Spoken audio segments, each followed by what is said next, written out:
27 English సబ్జెక్ట్లో 6th lesson యొక్క poem గురించి డిస్కస్ చేయబోతుంది. సో పోయం నేమ్ వచ్చేసరికి ఫాగ్. ఫాగ్ అంటే ఏంటి? ఫాగ్ అంటే మంచు, పొగమంచు. సో మీరు ఇది వచ్చేసరికి వింటర్ సీజన్లో కానీ రైనీ సీజన్లో కానీ మార్నింగ్ టైంలో ఎక్కువగా ఈవినింగ్ కాకపోయినా ఎక్కువ ఎర్లీ మార్నింగ్స్ టైంలో కానీ మీరు మేడ మీదకి వెళ్ళి చూస్తే కంపల్సరీ మీకు కనిపిస్తుంది అనమాట. So white colour fog. So ఇది వచ్చేసరికి ఫాగ్ గురించి పోయం అనమాట. చదువుదాం. The fog comes on little cat feet, it sits looking over harbor and city on silent haunches and then moves on.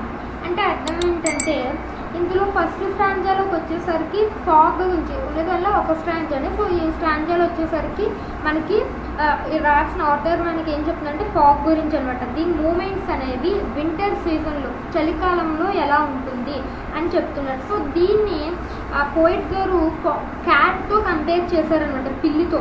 అంటే ఎలాగ పిల్లి ఎలా నడుస్తుంది, కామ్గా సౌండ్ లేకుండా, అది వచ్చినట్టు తెలియదు, మనకి వెళ్ళినట్టు తెలియదు, దొంగలా నడుస్తుంది. సో అంటే అలా దీన్ని చెప్పారంట. ఇప్పుడు మనకు ఫాగ్ వస్తున్నట్టు మనకు తెలియదు, అది వచ్చి అనౌన్స్ చేయదు, అది ఎప్పుడు వెళ్తుంది అని కూడా తెలియదు, ఎప్పుడో వస్తుంది, ఎప్పుడు వస్తుంది. బట్ వింటర్ సీజన్లో కంపల్సరీ వస్తుంది.